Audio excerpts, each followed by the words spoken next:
Man, most of the people that bought an RTX 3070 last year are probably going to hate this. Back in September 2020, when the RTX 3000 graphics cards were first announced, I, like many others, joined in on the hype and excitement for these cards. Not only did they seem to have great performance increases over the previous gen, but they did this at a price that was pretty good as well. We were promised 2080 Ti performance at just a $499 price tag for the RTX 3070, which many saw as incredible value. I soon came to the realization that this would mostly be a pipe dream. After scalpers, stock shortages, and crypto miners ravaged the market, I mostly gave up hope and settled to ride out this generation without an upgrade. With the GPU market finally starting to change, I was browsing Facebook Marketplace a few weeks back, and I stumbled across a listing for an RTX 3070 for just $350. That's $150 cheaper than the MSRP, and depending where you look, usually they're going for a bit more than that new still.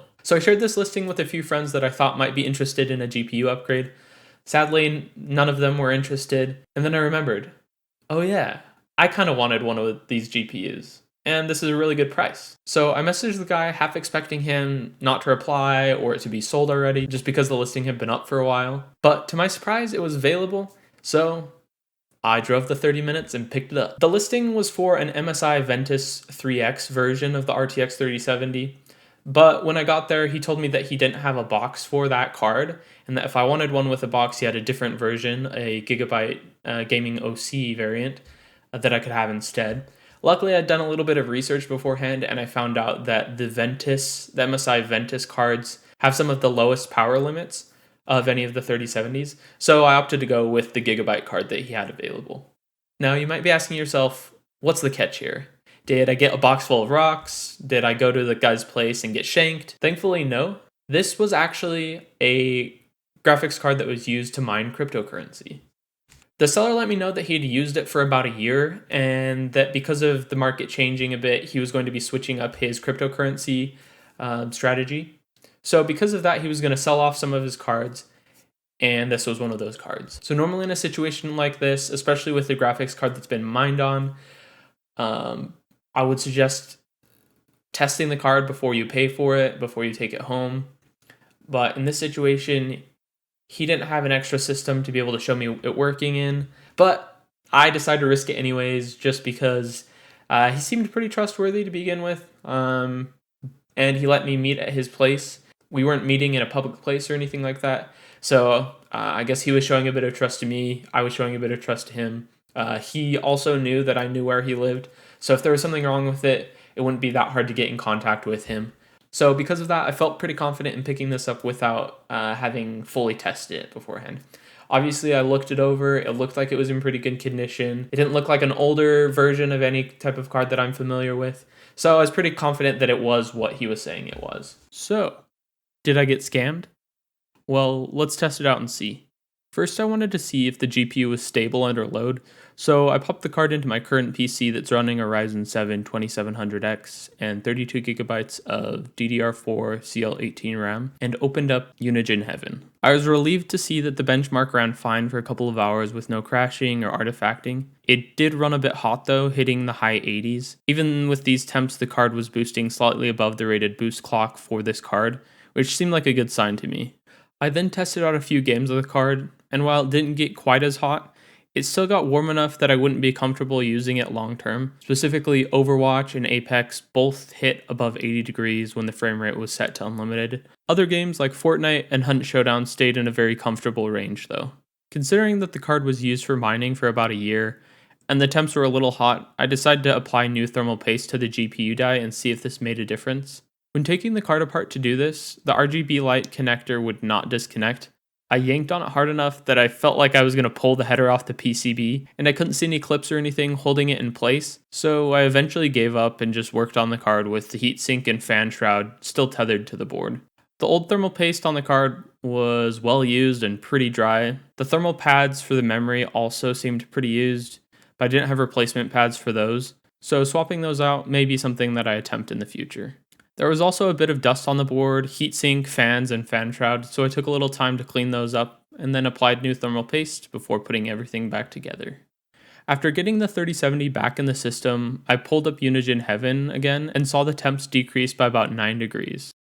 With the new application of thermal paste, the card never went into the 80s while under a full load, and the clock speeds boosted about 100 MHz higher in Unigine Heaven. As for the games, in Overwatch I saw about a 10-degree difference in the max temperature, going from about 86 degrees to 76 degrees. While playing Apex, the temperatures were a bit more variable. Before changing the thermal paste, I did see it hit 86 degrees a couple of times, but it sat in the high 70s and low 80s for the most part. Then after repasting, the card sat in the low 70s. In both games, the boost clock stayed pretty consistent, so I'm not sure if there was really any noticeable performance gain after repasting. So to answer the question, did I get scammed? No, I didn't. In fact, I would dare say that this was a pretty good deal. Now that I've got that sorted out and I have a GPU that I know is working how it should, how does this card compare to the AMD RX 580 that I used throughout most of the GPU shortage?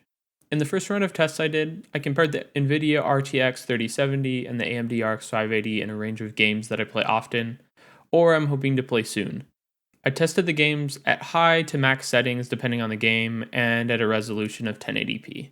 I'm perfectly happy with the clarity of 1080p, and I mostly play competitive FPS games, so mostly I care about a smooth experience and pushing high frame rates. First up, in Apex Legends at max settings, on the RTX 3070 the gameplay was super smooth. The average stuck around the 200 FPS mark, while the 1% lows sat around 140 to 150 FPS. The RX 580 on the other hand averaged around the mid 60s, with 1% lows that sat in the mid 50s. Very usable, but nowhere near as nice or smooth as the RTX 3070. In Overwatch at max settings on the RTX 3070, the experience was great once again. The average sat in the 190s, and the 1% lows dipped down to the 120s. Using the RX 580, the average was about 75 FPS, while the 1% lows dropped to below 60. Both good experiences, but the RTX was clearly much better. Next up is a game I've had a lot of fun with recently, Hunt Showdown. At max settings, the RTX 3070 saw an average of 110 FPS with 1% lows in the 60s. On the RX 580, the average was around 65 FPS with 1% lows that dropped to the 40s. Once again, both playable, but the FPS drops to the 40s were a bit rough.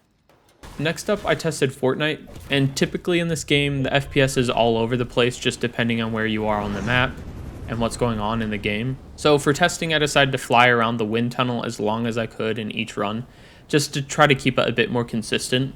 While testing the high preset and using the RTX 3070, the average stayed around the 120s, while the 1% lows were between 60 and 75 FPS. The RX 580 averaged 70 FPS, with 1% lows that dropped below the 20s. I think this number may have improved a bit after a few more runs, because I've noticed usually it takes a few games for Fortnite to run at its best. Lastly, I tested the built-in benchmark for Far Cry 6. At max settings, the RTX 3070 averaged 64 FPS, with 1% lows that sat at 48 FPS. On the RX 580, the average came in at 50 FPS and 1% lows of 40 FPS. The numbers were lower than I was expecting, and I have heard that this game can be a bit CPU intensive, so it is possible that my CPU is holding back the performance a bit. It's not too surprising that the RTX 3070 performs a lot better than my trusty RX 580, more than doubling the performance in some cases. Truthfully though, when I first tried out the RTX 3070, it wasn't as mind-blowing as I was expecting it to be, and I think that's because, for the most part, I play on low settings with my RX 580, and in games like Fortnite, Overwatch, Apex, I'm able to get some pretty decent frame rates on those low settings, and those weren't too far off of what I saw playing on max or high settings on the RTX 3070. I am kind of curious and interested in looking into this a bit more and kind of comparing those numbers, seeing what the actual differences are. If that's something that seems interesting to you, let me know down in the comments below if that would be something that you think I should look into a bit more. Even with that, I still feel like this deal, getting this RTX 3070 for just $350 is a pretty good deal and gives you a really good price to performance. Also, the RTX 4000 series have just been announced, so with that, we'll probably see some prices start to come down even more for RTX 3000 series cards, fingers crossed. I honestly wouldn't be surprised if you're able to pick up some even better deals than this in the near future. So keep your eye out. That's what I would say. Now, lastly, you might be asking yourself, should I buy a mining card or is it even worth it?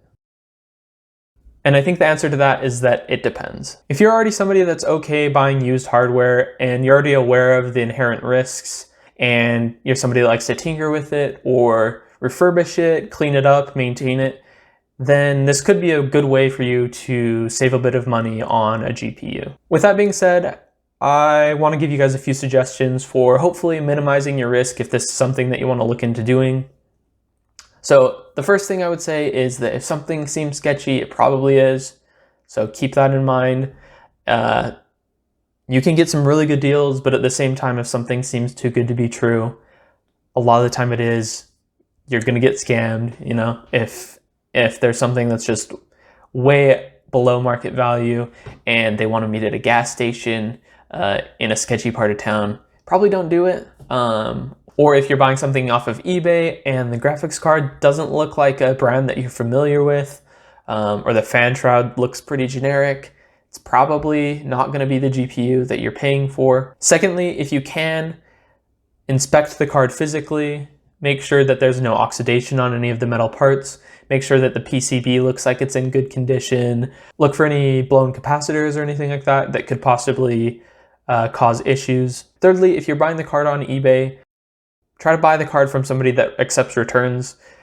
eBay's return policy is pretty good and it's always in the favor of the buyers typically. So that can save you some stress if you're able to just return it with no questions asked.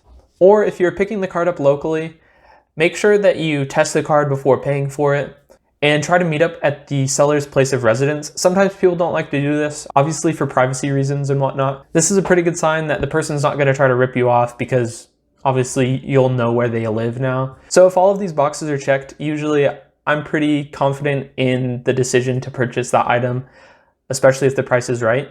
At the end of the day, definitely assess the risks of doing this and see if it's something that's a good fit for you. For me personally, I feel like I got a pretty good deal and I'm happy with my current purchase. We'll see, maybe in a month or so it dies and I'm mad, but so far I'm pretty happy with it. So anyways, till next time, stay cool. Thanks for watching. Oh, and if you stayed this long, don't forget to like and subscribe. It means a lot. And have a good day. See ya.